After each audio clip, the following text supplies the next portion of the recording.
আজি অসম চৰকাৰৰ এগৰাকী দায়িত্বশীল মন্ত্ৰী পীযুষ হাজৰিকা ডাঙৰীয়া আপোনালোকে গম পাইছে তেখেতে যিমান পাৰে আজি এই যে সিন্ডিকেটৰ কথাবিলাক ওলাই আছে এইবিলাক কথাৰ পৰা নিজক মানে টপিকটো ইস্যু ডাইভাৰ্ট কৰাৰ বাবে তেওঁ চালে বেৰাই কোবাই আছে। তেওঁ সেইটো কথাৰ কেতিয়াও উত্তৰ দিব নোৱাৰে। তেওঁ খালি কৈ আছে যে কংগ্ৰেছ দল ত্যাগ কৰি ভাল কৰিছে।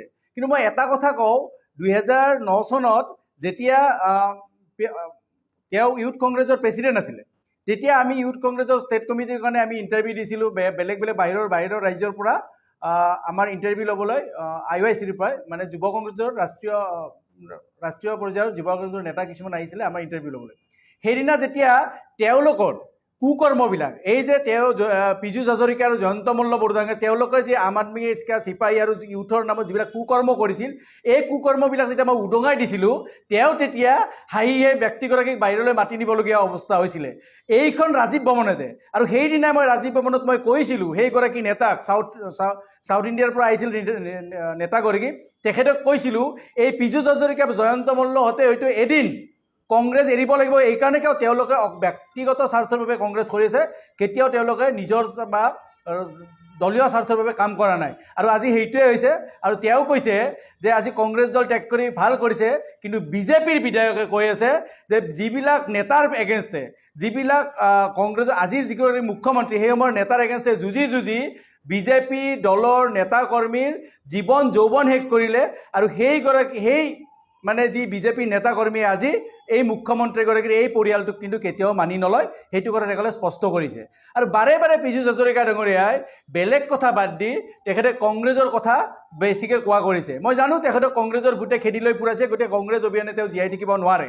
গতিকে তেখেতক মই এটা কথা ক'ব খুজিছোঁ যে কংগ্ৰেছৰ পিছত পৰাতকৈ কংগ্ৰেছৰ যে বিষয়ববীয়াৰ অনুদানেৰে কংগ্ৰেছ দল চলি আছে আৰু এই অনুদান দেখি তেওঁৰ গা জ্বলাতকৈ বিচাই ডকাতকৈ তেওঁ নিজৰ চৰকাৰখনৰ আণ্ডাৰত থকা বিজেপি দলৰ 3গৰাকী বিধায়কে মুখ্যমন্ত্ৰীৰ বিৰুদ্ধে জেহাদ ঘোষণা কৰাৰ পিছত তেওঁ নিজে নিজৰ দলৰ কথা চিন্তা কৰা উচিত।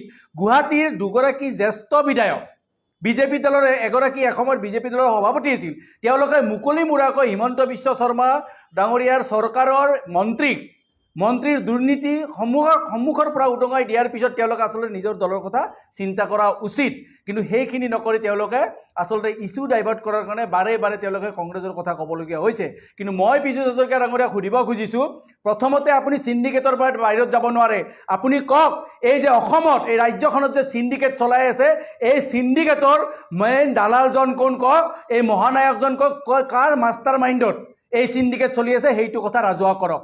কাৰ মাষ্টাৰ মাইণ্ডত আজি পানৰ চিণ্ডিকেট চলি আছে, কাৰ মাষ্টাৰ মাইণ্ডত আজি কণীৰ চিণ্ডিকেট চলি আছে, কাৰ মাষ্টাৰ মাইণ্ডত আজি এই গৰু চিণ্ডিকেট চলি আছে, কিডনিৰ চিণ্ডিকেট চলি আছে, কণী চিণ্ডিকেট চলি আছে, কয়লা চিণ্ডিকেট চলি আছে, কাঠৰ চিণ্ডিকেট চলি আছে, এইবিলাক কথা তেওঁলোকে ৰাজহুৱা কৰিব লাগে।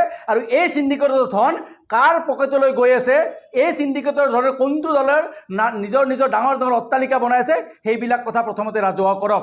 এনে আবুল তাবুল বকি ইছ্যুৰ পৰা ইছ্যু ডাইভাৰ্ট কৰাৰ কথা আপুনি চেষ্টা নকৰিব পীযুষ হাজৰিকা ডাঙৰীয়া, আমিও জানো। আৰু যদি আপোনাৰ সঁচাকৈ সাহস আছে 2006 চনত আপোনাৰ যি ইনকাম টেক্সৰ ফাইল আছে সেই ফাইলটো ৰাজহুৱা কৰক যদি পাৰে। আকৌ এবাৰ কৈছোঁ 2006 চনৰ আপোনাৰ ইনকাম টেক্সৰ ফাইল ৰাজহুৱা কৰক, আৰু আমি 2022 চনত আপোনাৰ ইনকাম টেক্সৰ ফাইল আমি ৰাজহুৱা কৰিম। তেতিয়া গম পাম আপুনি 2000 চনত কোনগৰাকী পীযুষ হাজৰিকা আছিল আৰু আজি আপুনি কোনগৰাকী পীযুষ হাজৰিকা। আপুনি পাৰে যদি ৰাজহুৱা কৰক। আপুনি যে 40,000 টকীয়া চাৰ্ট পিন্ধি আছে এই চাৰ্টৰ উৎস কি? আপুনি যে 70 লাখ টকীয়া যে গাড়ীত ঘূৰি আছে এই গাড়ীখনৰ উৎস কি সেইটো কথা কওক। যিখিনি সময়ত অসমৰ ৰাজ্যখনৰ ইমূৰৰ পৰা সিমূৰৰ পৰা যদি আপোনালোকে যায় ৰাজ্যখনৰ বহু মানুহে পেটৰ ভোকত আত্মহত্যা কৰি থকা সময়ত আপোনাৰ পৰিবাৰে ডুবাইলৈ গৈ পেণ্টৰ চাইজ চেঞ্জ কৰিবলৈ গৈছে, পেণ্ট ফিটিং কৰিবলৈ যে গোৱা কথা যে ভিডিঅ' যে ভাইৰেল হৈছে এইবিলাকৰ উৎস কি আপুনি প্ৰথমতে কওক। কেনেকৈ যিখিনি সময়ত মানুহে খাব নাপায় মানে আত্মহত্যা কৰিছে সেইখিনি সময়ত আপোনাৰ পৰিবাৰে গৈ ডুবাইত গৈ পেণ্টৰ চাইজ চেঞ্জ কৰিব গৈছে, পেণ্ট ফিটিং কৰিবলৈ গৈছে বুলি সকলোৱে জানে। সেইবিলাক কথাৰ উৎস কওক। কেনেকৈ মন্ত্ৰী হোৱাৰ সুবাদতে কেনেকৈ গুৱাহাটী ইউনিভাৰ্চিটিত ফকলৰত PhD ল'লে, যিখিনি সময়ত যিদিনা ভাইবা চলিছিল সেইখিনি সময়ত আমি জনামতে তেখেতটো ডুবাইত আছিলে, কিন্তু ডুবাইত থকা ব্যক্তি এগৰাকী কেনেকৈ ভাইবা দি তেখেতে গুৱাহাটী ইউনিভাৰ্চিটিত ফকলৰৰ ছিট ল'লে সেইবিলাক কথাও ৰাজহুৱা কৰক। যদি আপোনালোকে সঁচাকৈ নিকা তেতিয়া আমি মানি ল'ম, আৰু যদি নিকাকৈ যদি আপোনালোকে ইউনিভাৰ্চিটিত কোনোবাই যদি মন্ত্ৰী পত্নীও যদি ছিট পায় আমাৰ ক'বলগীয়া একো নাই। যদি তেখেতসকলৰ সঁচাকৈ তেখেতসকলৰ ইমান গুণী জ্ঞানী হয় তেতিয়াও আমাৰ ক'বলগীয়া একো কথা নাই। যদি ক'ৰবাত যদি কোনোবা ডুবাইত থাকি যদি কোনোবাই ইণ্টাৰভিউ নিদিয়াকৈ ভাইবা নিদিয়াকৈ যদি ফকলৰত যদি কোনোবাই যদি এডমিশ্যন পায় সেইটোত কিন্তু আমাৰ ক'বলগীয়া থাকি যাব। সেইবিলাক কথাও আপোনালোকে ৰাজহুৱা কৰক। আপোনালোকৰ এই যে মাটি বাৰী ঘৰ অট্টালিকা যে ইমান ডাঙৰ অট্টালিকা যে বনাব ধৰিছে এইবিলাকৰ উৎস কি সেইবিলাক আচলতে ৰাজহুৱা কৰক। আৰু সততে আপোনালোকে কয় যে বিজেপি চৰকাৰখন দুৰ্নীতি স্বচ্ছ আৰু নিকা নীতি। আপোনালোকৰ স্বচ্ছ আৰু নিকা নীতিৰ কথা মই ক'ব খোজোঁ যে এই যে 1998 চনত আপোনালোকৰে আমাৰ মুখ্যমন্ত্ৰীগৰাকী সেই সময়ত কোনো বিধায়ক বা কোনো ধৰণৰ একো নথকাকৈ 30 গৰাকীকে প্ৰাৰ্থীক টেবুলৰ তলেৰে চাকৰি দিছিল। এইবিলাক আপোনালোকৰ নিকা নীতি নেকি?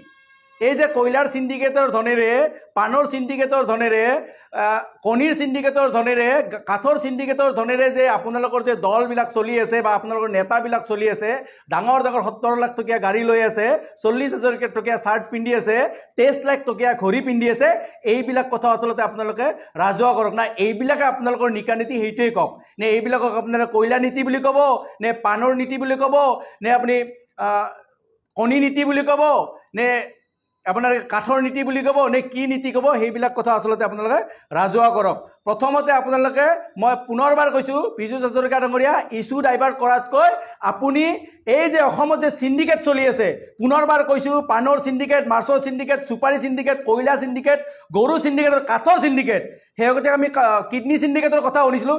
এই সিন্ডিকেটবিলাকৰ মাষ্টাৰ মাইণ্ড কওক আৰু এই সিন্ডিকেটৰ ধন কোনগৰাকী বিজেপি নেতাৰ পকেটলৈ যায়, কোনগৰাকী বিজেপি মন্ত্ৰীৰ পকেটলৈ যায় সেইবিলাক কথা ৰাজহুৱা কৰক। তাৰপিছত আপুনি কংগ্ৰেছৰ পিছত পৰিব। মই এটা কথা কওঁ, প্ৰদেশ কংগ্ৰেছৰ সভাপতি ভূপেন বৰা ডাঙৰীয়াৰ নেতৃত্বত কংগ্ৰেছ এতিয়া বহু শক্তিশালী আৰু আপোনালোকে কংগ্ৰেছৰ উত্থান দেখি ৰাহুল গান্ধী ডাঙৰীয়াৰ নেতৃত্বত ভাৰত জোৰৰ যি উত্থান দেখিছে এই উত্থান দেখি আচলতে আপোনালোকৰ কম্পিত হৈছে আৰু সেই কম্পনীতে আপোনালোকে ৰক্ষা নোপোৱা হৈছে। কাৰণ আপোনালোকৰ বিজেপিৰ যি অৰিজিনেল যি নেতা কৰ্মী আছে সেইবিলাকে আজি আপোনালোকৰ এগেইনষ্টত জেহাদ ঘোষণা কৰিছে। সেইবাবে সাজু হওক, আপোনালোকৰ দিন কিন্তু উকলিছে।